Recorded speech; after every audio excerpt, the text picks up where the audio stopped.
Hello, everyone. Megan here from Romance by the Book with the lovely Marielle. Hello. And our special guest this month is our Book of the Month author, TJ Alexander. Hello. Hi, thanks for having me. We're so excited to talk to you. We really love this book. We read A Gentleman's Gentleman, and it was so much fun. Thank you. I'm so glad. So glad you enjoyed it. Uh, I think, if you don't mind, my first question is why historical this time? Was that always in the plan, or did some idea just jump out at you? Like, what happened? I mean, I think when I first started writing romance novels, the plan that as I saw it was always like every genre, like every possible genre and subgenre of romance that I could get my little grubby queer hands on, I wanted to do it. And I would still love to do all the genres if I can. But yeah, I think that I always had a soft spot for historical. I think like many precocious romance readers, I was picking up historical romances in the 80s and 90s at a really, really young age, probably too young, from like my aunt's shelf, or like, the free take a book, leave a book place at like vacation rentals. Mhm. There would always be like, a beautiful Viking man, bare chested, glistening, so much, so shiny on these covers, just like hair flowing. And I would always be drawn to those books as like, this fantastical and sexy, like kind of escape. And then as I got older, I kind of, I've spoken about this a lot in the past. I kind of gave up reading romance as an adult, just because at the time I was like, oh, actually I'm realizing that like these books aren't for me, that these books are at the time mostly for straight people, mostly for white people, mostly for a very specific kind of relationship and romance, that no longer interested me because I realized it did not apply to me. So yeah, my heart always had a soft spot for the romance genre, and Regency in particular. I was raised on a steady diet of British imperialism and British literature. My mom loved reading us J.R.R. Tolkien and the Sherlock Holmes short stories and all of these sort of Victorian and Edwardian stories where the speech patterns and the vocabulary just kind of, I always was fascinated by it. I thought, I mean, I don't think I was at the time. I don't think I realized that like England was a real place. I thought it was like, like J.R.R. Fantasy world. Tolkien's like, yeah, I thought it was kind of just like a fantasy world, like, with elves and stuff in it, that like, people spoke this way. And then as I got older and realized, oh no, that's a real place, I was like, really? Oh, that's adorable. Like, so yeah, again, wanted to just get my grubby little hands all over it. Yeah. Awesome. Now I'm hoping for like a romantic suspense and a like book in space from you. That would be so much fun. Would love to do it. Would love to do all of them, actually. Collect them all. Yeah. Um, my question for you, starting out, was what considerations you had when you were deciding how to introduce Christopher and how to tackle the backstory in this book. Yeah, because Christopher is what we would call in modern parlance a trans man, a transgender man. And I was thinking, I mean, I knew that the language that he would use to describe himself existed, that certain words that we use today obviously weren't going to be around, but that there was, I didn't think that there was going to be any problem. I didn't see any problem with him being able to, in his own, interior life, sort of having the words to describe himself. I wasn't as concerned about that as I think I was concerned, especially in early drafts, with how that concept was going to be presented to the reader. Because I grew up in the 80s and 90s, experiencing sort of the only media that I saw with queer people and trans people especially in it was really not fun. For as a trans person, as a trans non-binary person, especially, like every single portrayal of transness was either a horrific joke, or it was this horrific reveal, this like crying game sort of thing. And I I was, when I started writing this book years and years ago, I think in 2021 is when I sat down and was starting to work on it very seriously, instead of just like here and there, like little ideas. I had this idea in my mind of like, well, we got to disclose right away that this guy is trans. I want to make sure that nobody feels tricked, that nobody feels like they're, getting one pulled over on them, because that was such a I mean, I don't use this word lightly. It's a traumatic experience for that to be the only way that you see those characters introduced in media. And I remember giving one of the early drafts to my agent to look over. I'm still with her. Larissa is a fantastic agent, and I remember her notes. Her feedback was like, I don't know if you have to tell us this on like page 1, paragraph 1, like sentence 1. She's like, you could get into the story a little bit and then sort of like, not tease it out, but like, have it come up a little bit less abruptly. And I was like, but Larissa, like, if people don't know. And she was like, my debut was signed at this point, so we knew that was coming out, but the rest of my career was kind of a big question mark. And she asked me, she was like, okay, but seriously, like, are you ever going to be like, are you going to come to me like in a couple of months and say, hey, I have a great idea for like a heterosexual romance? And I was like, no. Obviously no. And she was like, right, obviously. So like, don't you think that like people are gonna know you and know what they're getting? Like, the copy will tell Your them on the back audience of the will book. be. Yeah, the audience is. She's like, the audience is not as as out of it as you might think they are. Like, they're going to go with you on this journey. You don't have to be so scared about it. Mhm. And I think that was a really good conversation for us to have. Because it then allowed me to sort of more naturally introduce Christopher in those first couple chapters. And when we finally do come to the fact of his gender and his sort of, how he's created his whole life and personality, out of whole cloth, it felt a lot more natural to me. It felt a lot more in keeping with the character. Because yeah, he's got other things to kind of worry about. He's got to get married like right away. He needs to find someone to marry. He needs to find a wife now. So as soon as Larissa said that, I was like, oh yeah, this guy's got other things to worry about in this moment that we meet him. Pretty big problems to solve. Yeah. Yeah. And a classic So, Regency problem. I wanted to yes, give him absolutely. a real classic, like, hey, here you go. that's funny. Yeah. Problem that we're familiar with. We Yeah. talked about this a little bit when we were recapping and just like discussing the book generally, but for me it felt really as a reader, it was good to be introduced to Christopher as Christopher sees himself before we introduce like the backstory portions and also like maybe how he grew up or like how he got to where he is, just because I felt like as somebody who does not um share that experience, it can be difficult to like switch gears. Like if you're introduced to someone one way, and I have had some friends and acquaintances who've transitioned, and that's like the hardest thing has been for me to be like, okay, like now let me make sure that I've got, that I'm not using the wrong pronouns, or that I'm, that I'm addressing you as you are now.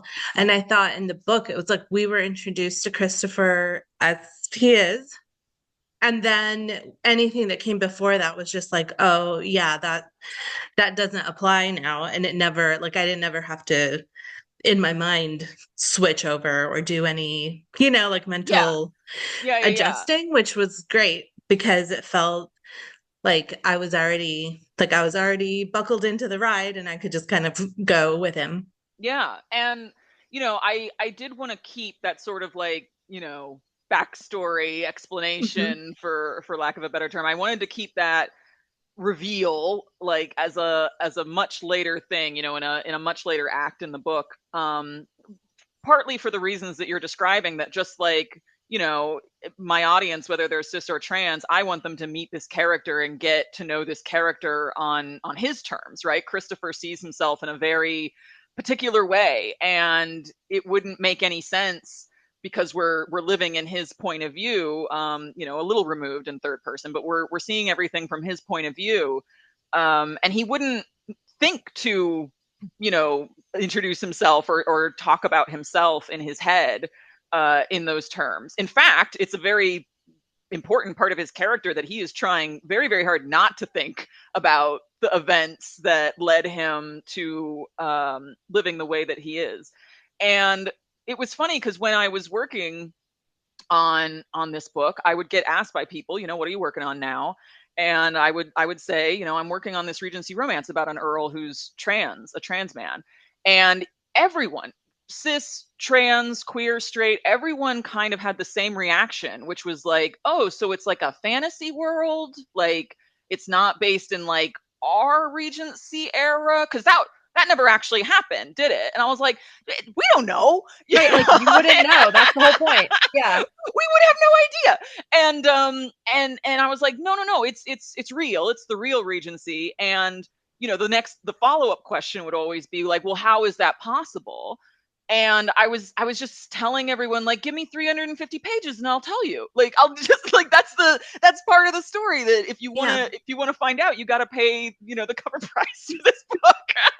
So yeah, I think that there is when it comes to characters and real people's like whole situations, their genders and their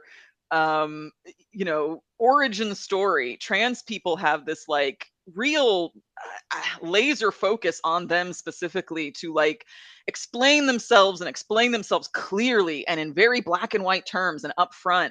And I really hope that audiences get more and more used to this nuance of like not knowing every little detail about somebody's personal life is actually that important when you're trying to tell a story. That's just me. Sorry, I'll get off my soapbox now. It's the same way we don't know about everybody. It's like we don't know all our grandparents' escapades either. Exactly. And do you need to? No. Do you need to?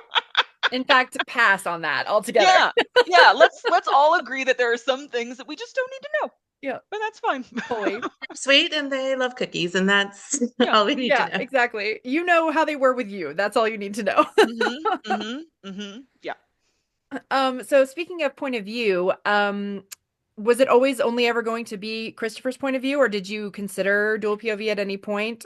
I was curious about that. Yeah, I've done dual POV a couple of times. I've written dual POV in one of my contemporary rom-coms, Second Chances in Newport Stephen, and I am using dual POV in actually the sequel to this book, which I'm sure we'll talk about in a little bit. But I tend to naturally gravitate towards a single person's point of view, unless I know that the plot is in need of information from that second character that the reader would not be able to glean from just the things that the first character is experiencing. And I knew going into this book that there were certain things, certain reveals, certain twists, like it's like a horror movie, but it's a good kind of twist, that like would have more impact if we didn't have certain information, if we didn't have certain points of view. And so yeah, I love James. He's a wonderful character. He's my he's my best friend. But like I knew that we weren't going to be able to get his perspective. And I think that was the part of the draw and the charm of writing from Christopher's perspective, because Christopher is like a bit of an airhead. He's a bit of a himbo. He he's lived a very isolated life, and so part of the reason that there's this irony and comedy happening, where he's experiencing things and we're seeing things through his eyes, and the reader is hopefully picking up on things that like he is just like not understanding. Hopefully like that's part of the charm of the single point of view, is that the reader sees James being head over heels for this guy way before he realizes what's happening. That was more than a snoot. More than a snoot. What a good snoot. Yeah. So yeah, I unfortunately don't didn't think that there was ever going to be any room for James to have his say in this book. But I'm hoping that, like, I don't know what will happen with it, but I'm hoping to sort of make a little short story bridge between the two books that, I don't know, maybe it will be from James' point of view. I haven't really decided that yet, but we'll see. It did feel like Christopher, um, especially at first meetings and first, like, obviously this ballot is judging me, or, like, it was really fun, um, as a reader to be like, I don't know, Yeah. I'm not sure that like focusing on your lips equals Yeah. okay. Yeah. Hey, man. Uh, buddy, I think you might I be just, reading that wrong. yeah, I think you might be reading the signals wrong, but hey, okay, it's your life. Like Wasn't there. that's I always can't very say for funny to sure, me. Oh, that's so great. yeah, that was a lot of fun. I wanted to find out how you approach the research. Um, I mean, we already talked about how people like are marginalized people would not have necessarily documented or have their experiences documented. Um, but they did exist. Yeah, yeah, And so I'm yes. curious, like, how you approached the research and if there were things that you had to leave out or that, really wanted to Yeah. keep in. I will be super honest. I went into writing this book without doing any research. And the reason is, like you said, I could have dug through a bunch of records and, primary sources and letters and materials, like searching for clues that of the existence of actual historical trans and non-binary and queer people. And that's possible, and plenty of historians have done great work on that, and more power to them. But like you said, there's so little of it, and what we do have is usually such a friggin' bummer. Can I curse on this? I'm Yeah, sorry. go for it. Okay.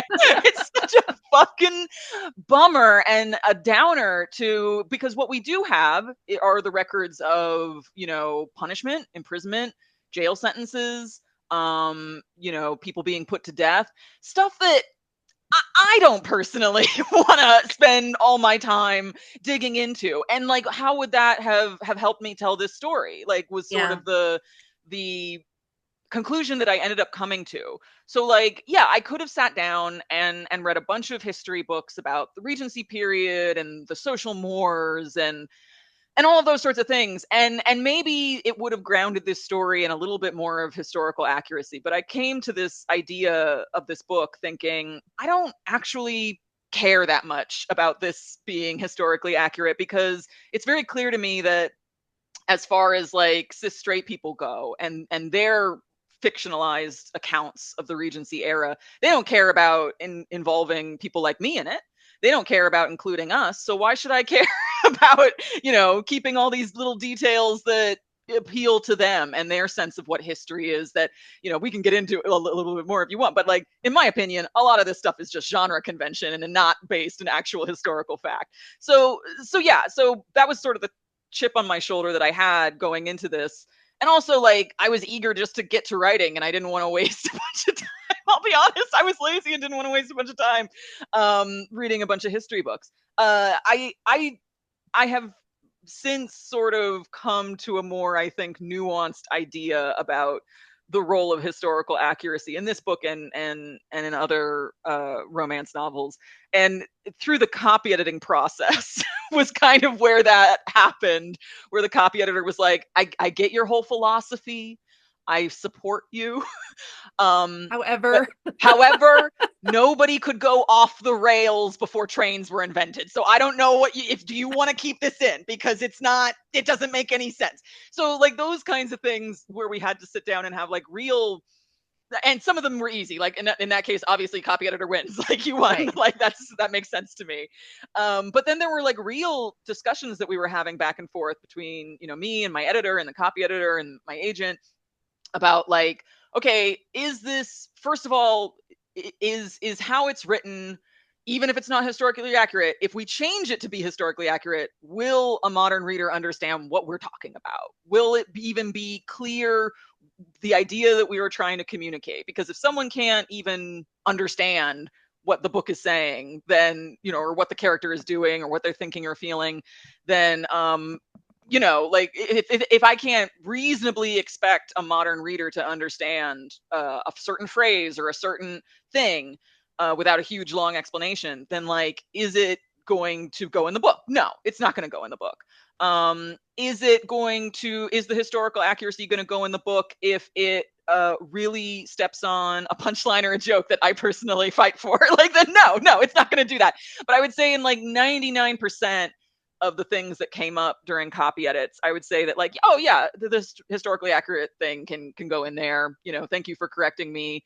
Um, this copy editor happened to have like an encyclopedic knowledge of 17th and 18th century tall ships, and just absolutely eviscerated me during like the flashbacks on board certain ships, and was saying like, you can't just say a sailor dropped a lantern. Do you have any idea the kinds of safety regulations that sailors would be aware of? Do you, on a wooden ship, a sailor's running around with a lit lantern? Like, they took me to the cleaners. I was like, you're right.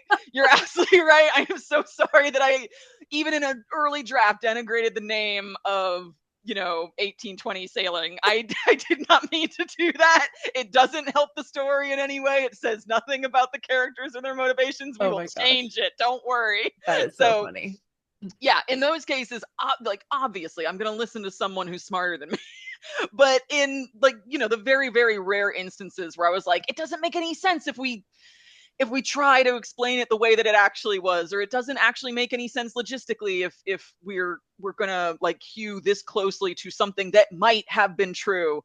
But yeah, for the most part, I was like, yeah, there's no reason to like come in like a bull in a china shop and be like, I hate everything about this genre, because that's not what I'm trying to say, right? I love like the historical etiquette and the beauty of the clothes and the structure. Like, all of that was important to the story, and I didn't want to like completely poo poo all that. But I did want to let my characters say fuck, and that was something the copy editor fought really hard against. Like, oh, they wouldn't have said the F word this way, and I was like, no, it's too funny, we're keeping it in. It's amazing. I don't care. You're reminding me of a thing I think I heard Sarah McLean say before, that there was never a time when like she had an idea for like a plot point that she was like, I'm not sure if this is historically accurate, that she couldn't like find an example for. And exactly. If after the fact. And I thought about that with Christopher, because the only like one of the few possible train stories that I know of is a doctor in the Napoleonic Wars. Dr. Barry. Pardon? Dr. Barry, is that who we're talking about? Mm-hmm. Yeah. That had like the best record. All their patients lived longer than everybody else's patients. Yeah. They washed their hands. But that was only discovered after death. Yeah. They were not a man. Like, yeah, their parts. And that he lived his whole life, as a man, and that he lived, and of course you can't know a person who's deceased, what their motivations were, or what anyone was thinking or feeling. But like, I think that we can kind of, I don't think it hurts anyone for me to say, like, I believe Dr. Barry was a trans man. Like, I see his story, and I feel, and lived as, right? Like they obviously lived their whole life as a man, presenting themselves as a man, and living, and to the point that no one, until they were preparing their body for burial, had any idea that that there might be a different. And I believe preparing the body for burial against his express wishes, that he had written like, hey, if I die, just like toss me in a hole or something. Like, it's fine. You don't have to do anything special. In fact, I would love it if you didn't. And then I believe that the attending nurse or whoever was like, well, I'm mad because I didn't get my paycheck this week, and, went ahead and did this against his express wishes. So yeah, that sort of thing, it's not fun Almost the to think about. exact same as far as like went somewhere on a boat, came back, and was Dr. Barry. Well, Yeah, went to school, but came.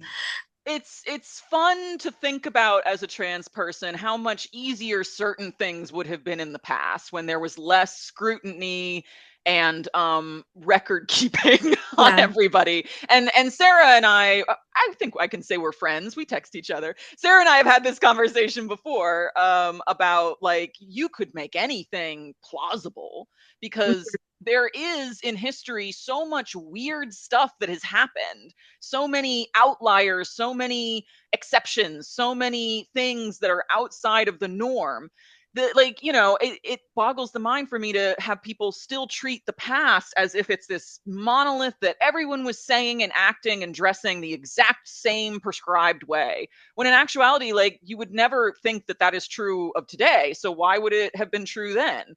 I imagine, like, if a time traveler from 100 years in the future came back here and said, oh, so explain to me like how a person in 2025 dresses, you wouldn't be able to say that in a sentence, like, oh, we all wear, like, you couldn't do that. No. So Right. there's no reason to expect that people in the past, even people from a extremely small and niche time period in a small and niche place like Regency England, are all going to be acting and thinking the same. I had this fight with my copy editor actually about mustaches. I wanted to give the Duke a mustache. I just think mustaches are funny. And the copy editor was like, he wouldn't have had a mustache. Not a single person in Parliament had facial hair because gentlemen of the time, were against facial hair. It was not in Not a fashion. single one. I was like, not a single one? And like, we're both pulling up Wikipedia, like trying to outdo each other. And at that point, I'm like, what are we doing? I feel like that this is also a case of like what was documented versus what was. Yeah, sure. Like no one Someone might ever have had a went on a mustache and hunting didn't get the trip and came portrait done, back. right? Yeah, You like just just did, because they didn't sit for their portrait with a mustache might not yeah, mean that they never ever had one exactly. ever. Exactly. And And all the letters regarding the mustache were burned, of course, after his death because he was so embarrassed about the mustache. But we would never know. We would never know. All yeah, it took, like, that's obviously the flip side of, records being historically so much more sparse in this era, is that everything was so much more ephemeral. And so yeah, you don't get a lot of the facts that maybe you wish you could. It's just but people's it's documentation, like people's interpretation of what yes. they're seeing. Like you have all those like, well, they were very good friends, and so they were roommates for 35 years, and you're like, okay, I Sure. sure. I read a biography of Lord Byron that came out last year. It came out in the year of our Lord 2024. I'm reading this biography for background on the sequel, and this writer, this author, I won't even say who it is because I don't think the title deserves any notoriety. This author was claiming that, like, okay, here's some letters that Lord Byron wrote that we have in his handwriting where he talks about being in love with a man and having sexual, like, experiences with this man, and using language that people would have used to describe this sexual experience and this love and all of the rest. And this author concluded, does that mean he was queer? Absolutely not. And then, like, like No, absolutely not. 400 pages of opinion on why you think that is the case. And it's like, I can't take that stuff seriously. You're not you're not coming to it.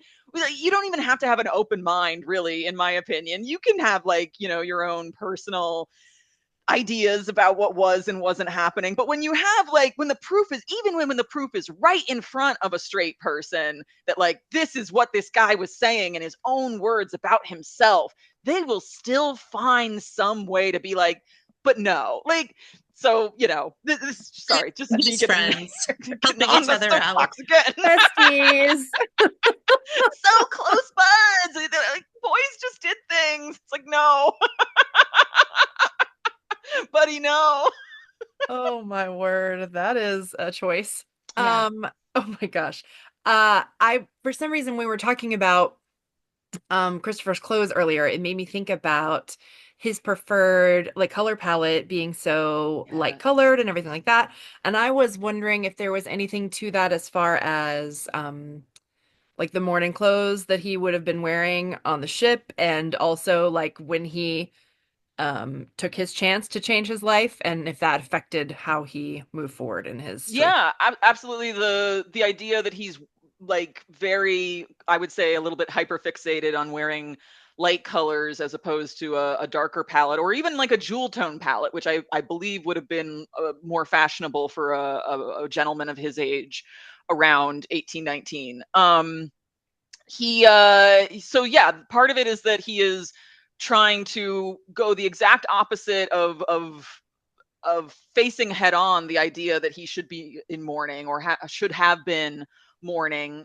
He obviously did not get to mourn his family the way that people would that he would have wanted to. He didn't get that space or that chance to do that, and so that is part of it. And part of it is that he is in his own little stubborn way showing that he doesn't have to follow the fashions of the day necessarily, that he can create his own style and do what he wants to do with his wardrobe, which for him is a very affirming thing, a very masculine thing, to be creating his own style.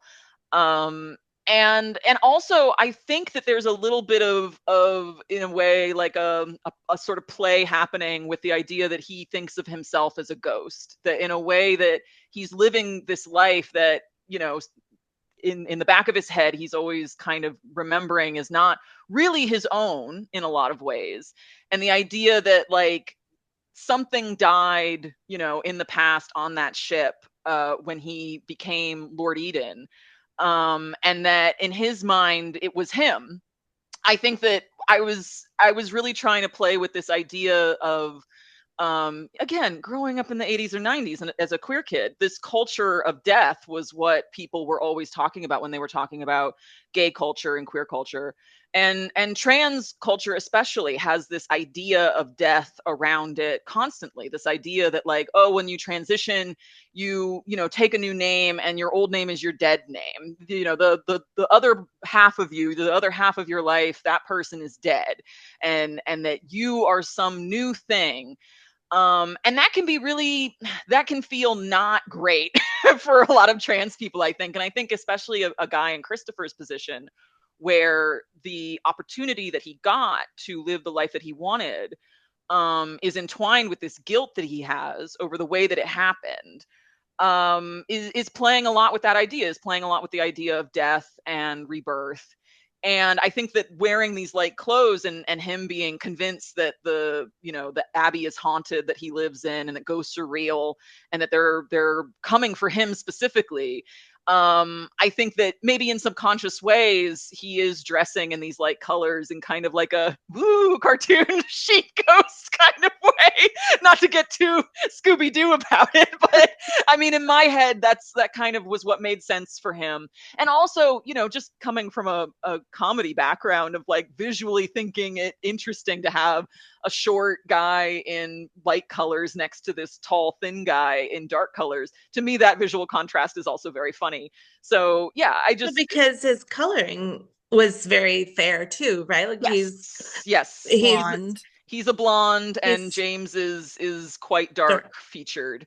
So yeah, all of that contrast I wanted to play with, just because I thought, visually, I know it's words, but if you're imagining it visually, then it's very striking and I think very funny. So yeah, those were all the things that went into Christopher's wardrobe. He really likes clothes. He's a bit of a clothes horse.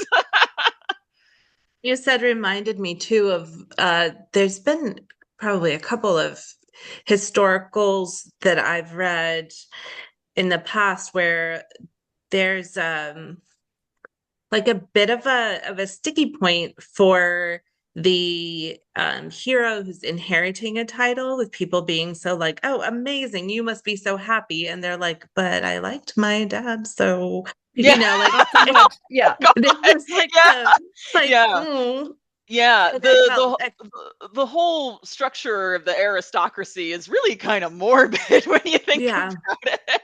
yeah, That makes me think of an interview I saw a long time ago, when King Charles was still Prince Charles, and they kept, everyone, he was getting older, and everybody's asking him, like, don't you want to be king? And he's like, literally, no, it will mean my mom is dead. Like, what, like, what are you not getting Yeah, yet, what Bevan? the You yeah, know what you I stupid. can't mean? you Like, can't trick me, British media. You can't right. trick me into saying I want my mommy dead. Jesus. Like, and it's like, I think a lot of people just never think about it like that, but that is literally what has to happen for him to Yeah. become king. So yeah, Yeah, it's not like a job that you get because you're good at at being rich or whatever. Like yeah, it's a title that you inherit because somebody else died. yeah, It's yeah, it's something that I think a lot of Regency romances play around with, hopefully in an interesting way. Because Christopher, he loved his family. He was very, very close with his family, I think. And the little glimpses that we get of that past, that when his family was still alive, I think show that, like, there are a lot of reasons for him to be feeling uncomfortable in the situation that he's in. Yeah, and that's definitely one of them. With the parents, it feels like he talks about his parents fondly and about their relationship with each other. Like when they talk about the portrait and how like stern the dad his dad looks in that portrait, that he's kind of like, well, he wasn't really, that's like, they were actually very like sweet, happy people. And Yeah. it made me think like it's really nice to see someone whose the family dynamics weren't necessarily terrible, but just they their being a part of this group was both like, I mean, and this is my interpretation, obviously. You have not told me this, No, but please. in my mind, like being a part of that family was like both a sweet, comforting thing for like pre-transition, I guess, Christopher, but also the thing that was keeping him like kind of locked in a life that he was not interested in having. So like had to lose his whole family to be able to emerge as Christopher Yeah. of present, which is really kind of a sad, like not sad, but it's like a tricky situation to be in. Well, yeah, and it's I don't even think it's a metaphor. It's just a direct one-to-one like comparison to how a lot of people in modern day who, want to come out, who want to transition, and for them it unfortunately means they're going to lose their family. Like very literally, they're going to be cut off from their family. And Christopher's situation is different, but I think a lot of trans people will understand that feeling of like, I got the thing that I wanted most in the world, but like this was the cost. And that is, I think, a feeling a lot of us deal with when we're about to come out, because even if you know your family is supportive of you, or hope that your family is going to be supportive of you, there's still like that little sliver of doubt. You just never know exactly how it's going to go. And it's also the fact that this or that kind of dichotomy is completely false. Like the idea that, like, because I wanted this horrible thing happened. Like that Right. is actually not what happened. Like Christopher being a trans man is not what made his family die, right? His parents died from because nobody washed their hands. An illness. Yeah. From yellow fever, from one of the many many epidemics that was sweeping through America in ye old times and today. And and that his sibling, I assume that it's okay to talk about spoilers on Yeah. this. And that his sibling died in a horrible accident that had nothing to do with him. And yet, because he, at the end of all that, got to live this life that he wanted to live, and experience this freedom that he was dreaming about, in his mind, they're connected and he's at fault. And it's unfortunately the sad reality for a lot of trans people, that they feel like, well, it's all on me. It was my decision to do this, and to say this and to come out. Therefore, when actually it's not their fault at all. Oh my Yeah. God. Actually, it's not. But it's a sad situation all around, for sure, for sure. Yeah. Do love though that Christopher gets a chance in this book, and James to some degree as well, to like, I guess be around their people enough, like to find a community so that they do get to live a life where they are seen as who they are without having to lose. Do you know what I mean? Like they're not hiding who they are from, even if it's a small community, it's still, they get to have their people who see them for themselves. Um, and it's like, it's okay to be a complicated person with complicated feelings and, and, and with a past that is, you know, like that's sticky at points, but still fully loved, still appreciated, still like have friends that will tease them and love them and go on adventures Yeah. through town with them. Yeah.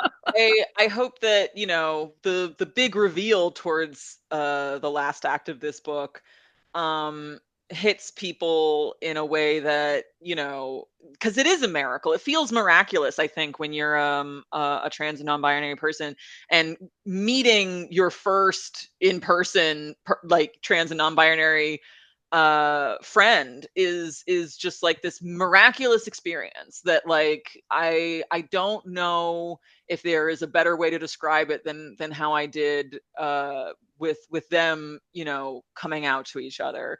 It's just like, yeah, it's this sense of like going from complete isolation to all of a sudden there's like 100% more more Yeah. of you in the world. That's pretty powerful. So yeah, And even finding people that you thought, like, because he finds some people he thought he was hiding, like he had done a very good job of yeah, being very sneaky, and they're all like, "What do you mean?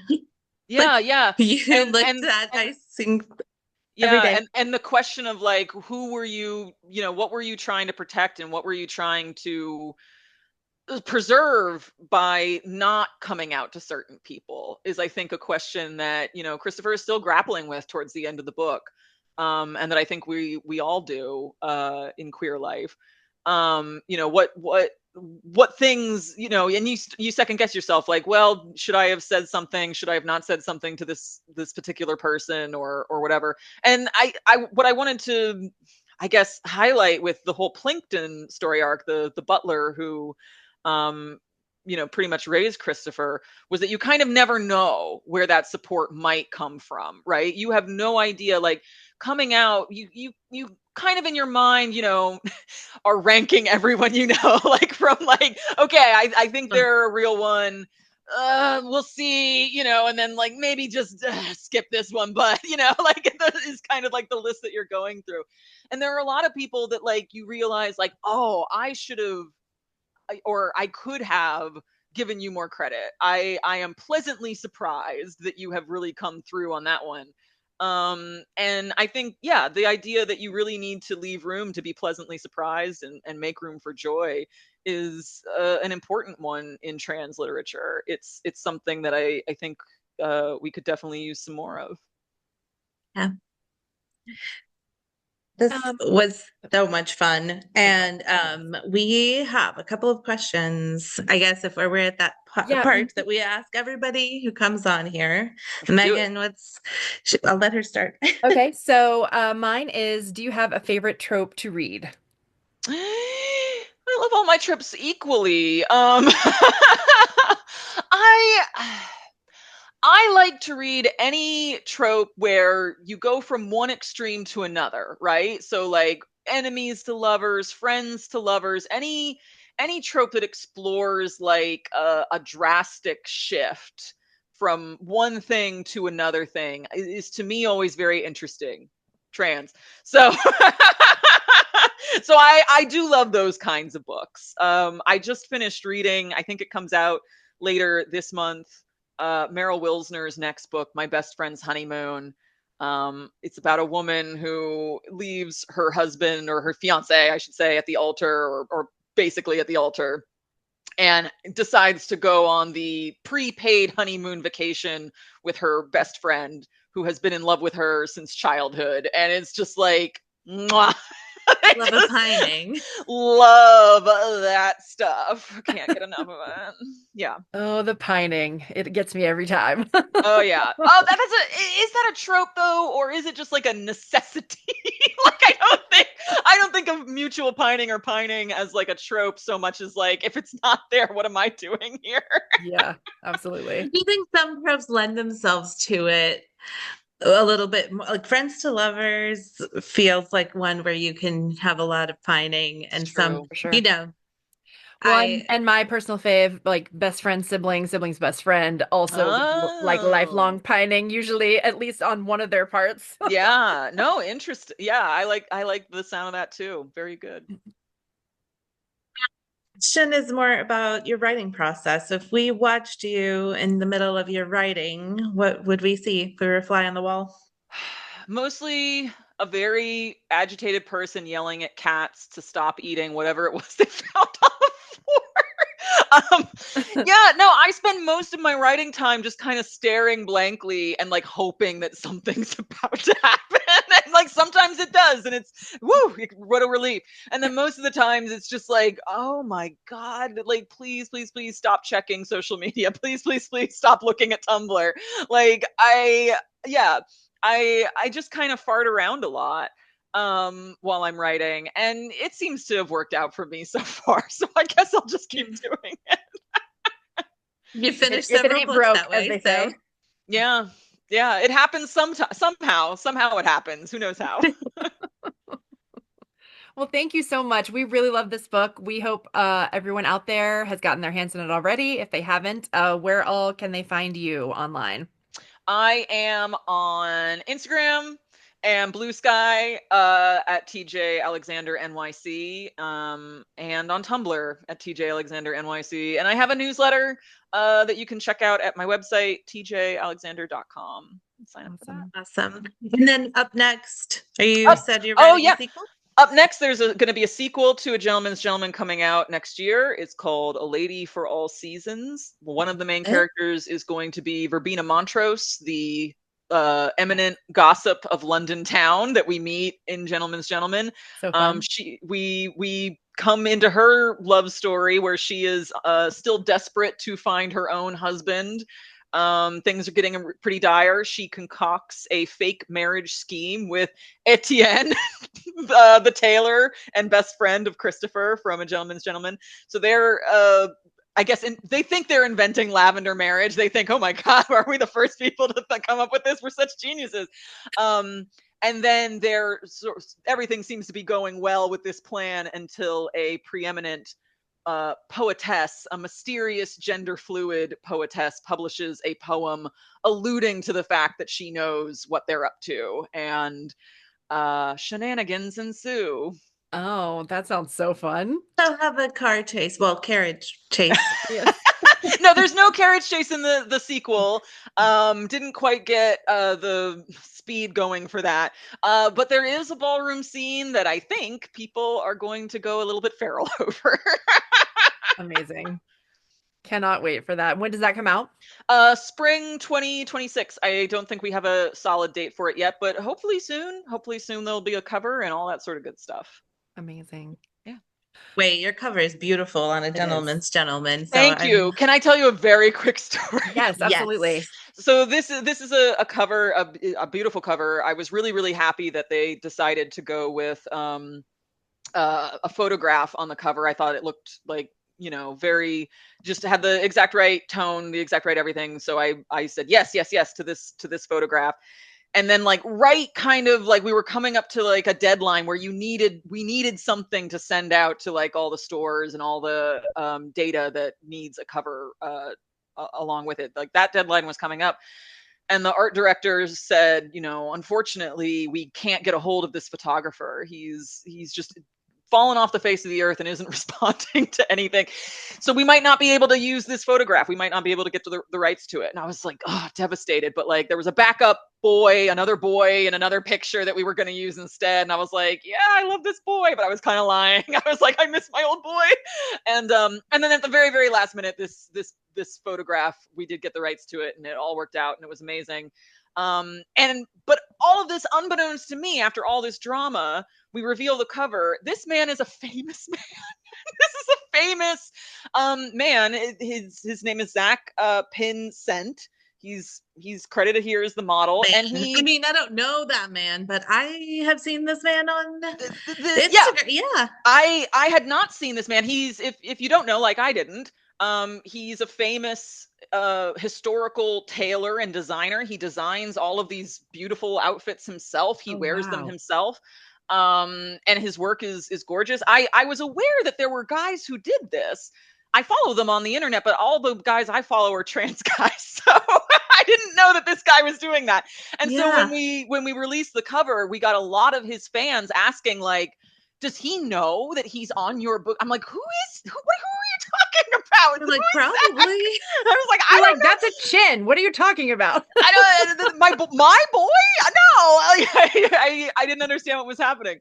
But yeah, no, of course we have the rights to it. Penguin Random House is not just going to steal photograph, I hope, and put it on a book cover. But yeah, it was very, very funny. He has a lot of fans, and they are all very They can tell what his lip and chin are. they like just this much of this man, and they know who this man is. I wonder if they recognized the clothes before they even recognized like the face. It's possible. It's possible. This is one of the photographs from. I mean, it's on his Instagram if you want to go check it out. He did a beautiful, beautiful shoot for, I believe it was Vanity Fair UK. And this was one of the photos of this outfit that didn't get used in the spread. So that was what we got, and I am very, very happy that we did, because there are not a lot of really cool looking photos of guys in Regency clothing out there. Yeah, for sure. That's amazing. Yeah, Now I'm yeah. curious what his DMs would have looked like when your book came out. Like, I hesitate to like, even theorize. I feel bad for this man. I hope this man did not get inundated with a bunch of like angry DMs from people with pitchforks coming for me specifically. But no, they were all very, very kind people, and they just like were very excited. And we love to see rabidity. We love it. amazing. Amazing. Well, thank you so much again. We really love the book and we loved chatting with you, and everybody will see you next month.